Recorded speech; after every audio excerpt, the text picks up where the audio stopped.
Hello folks, it's Sandy again from We Are Talk of Thailand, and this video is one that I've been meaning to put together for some time.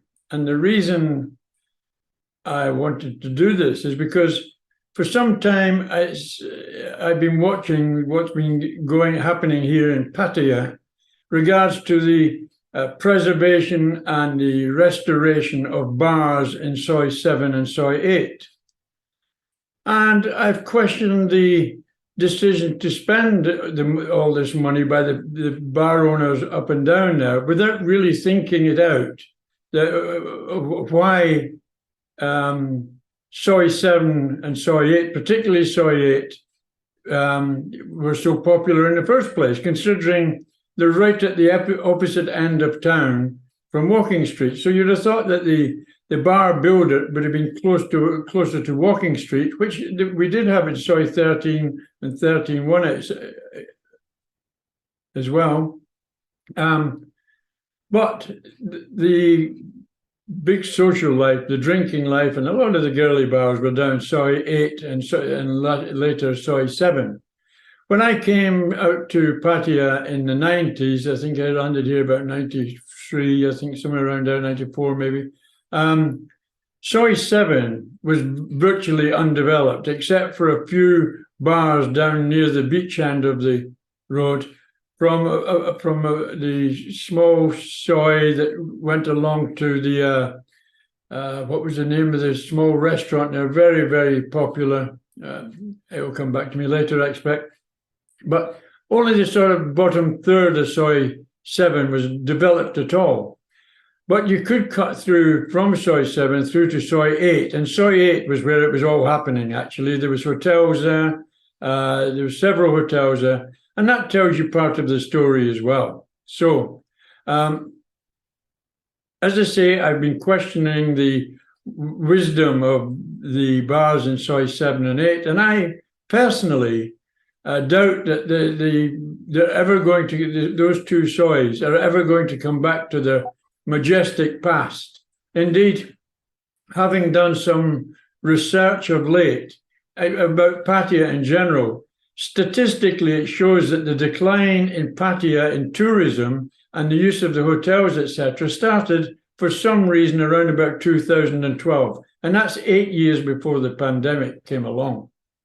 And certainly we did witness that. And the couple of years immediately before the virus showed its head here in Pattaya, bars were getting very, very quiet, and a lot of bars were losing money, etc. And I'm sure that would be backed up from many bar owners that were around at the time. But of course, the pandemic came along and shut everything down, and there seems to be people standing in the background thinking, as I maybe would as well if I had a bar down there, that it will come back eventually and we'll be back in business and hopefully building up again in the future.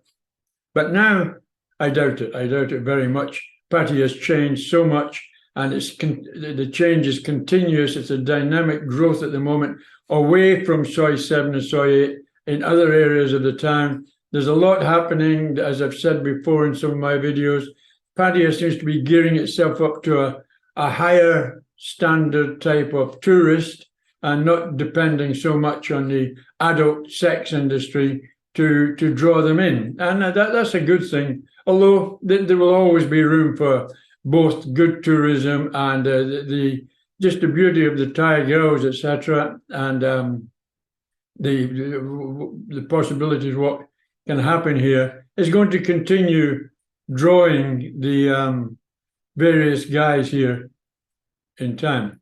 Of course, there's the other situation that things before COVID, things were a lot less expensive, but the girls have learned and technology's moved on, and now Pattaya is getting a very much more expensive city to visit. So I'm sure that's playing in a lot of guys' minds as well.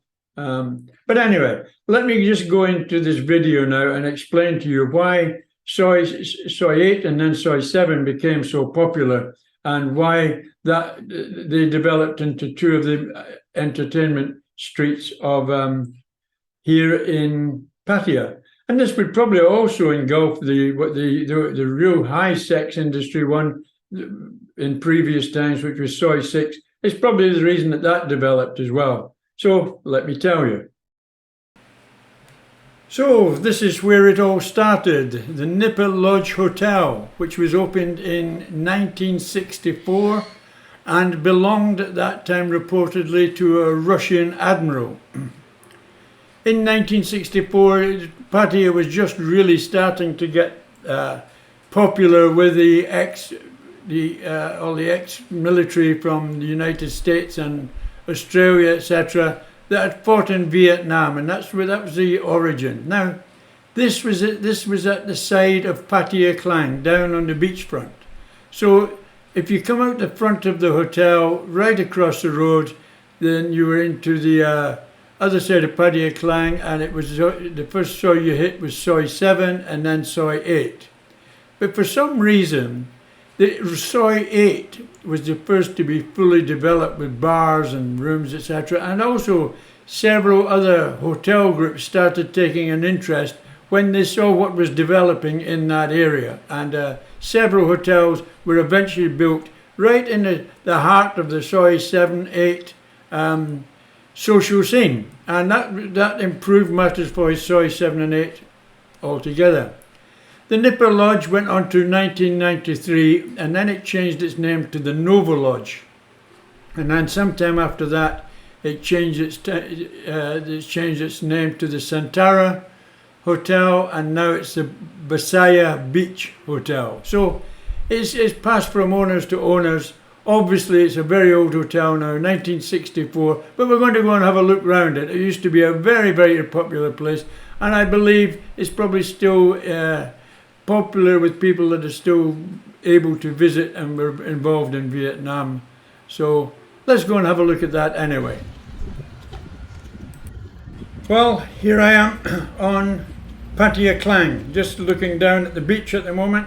There used to be several entrances into this hotel. There was a couple along Beach Road actually that you could go in and out to the hotel, but they're all padlocked up now, and I think the reason for that is probably to cut down on the security requirements, etc. And they've only got one entrance now, and that's in the middle of the bottom section of Pattaya Klang here. This is me looking out towards Pattaya Klang, and now in reception. It's a nice big reception. It's open air type. And they tell me that they don't really have a lot of guests at the moment. In fact, there are very few guests, and they say it's been a pretty tough time for them. This hotel's seen a lot of history here. Even when I worked here, many people I met used to like to come and stay here, mainly through the historic, nostalgic aspects of this hotel.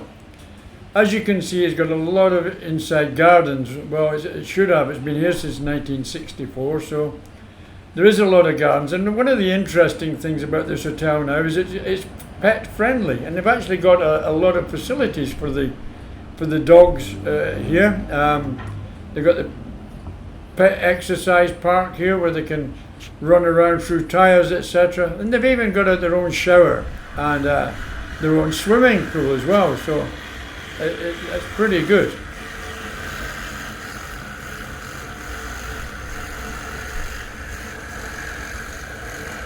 I think to be honest, if you don't like, if you really like the modern style hotels with all the lights and the granite and the marble, etc., then this really probably isn't for you. But if you're a dog owner and you want to come to Pattaya and enjoy Pattaya, then this might be the answer for you. I haven't asked them for the prices because that can change daily, and you would be better contacting them direct or looking on booking.com, etc. for them. And remember that the name has changed. It's no longer the Nipper Lodge. So it's quite well maintained inside, and they've obviously got gardeners going around taking care. I saw a few workmen here, and the main swimming pool itself is beautiful. It's a big pool. And today when I was looking at it, I thought, oh, I could really do with a nice swim in there. It was a nice warm afternoon, and I thought I would love to go in there for a swim, but hey ho, I couldn't do that. Now these rooms here are very interesting. These must be the top notch because they've got their own mini swimming pools here. More like a slipper pool as I used to know them. But there's about 3 or 4 of them got their own little swimming pools here. So that would be a nice facility as well. There's one of the maids going in there. That would be very nice. But if you want to exercise, of course, the main pool is the one to go to because it's a nice big pool and you can go up and down there. These don't look particularly deep, these, so it might be good for the kids. If you're bringing the kids as well, it might be good for them. I don't know of any other hotel in this area that has this sort of facility. But there we are. It's good. As I say, the rooms are old. I've stayed in similar hotels up in Buriram like this, where you had a nice little seating area outside where you could sit with a glass of wine or a bottle of beer, and if you smoked, you could sit and have a smoke. It's perfect, absolutely perfect for relaxing.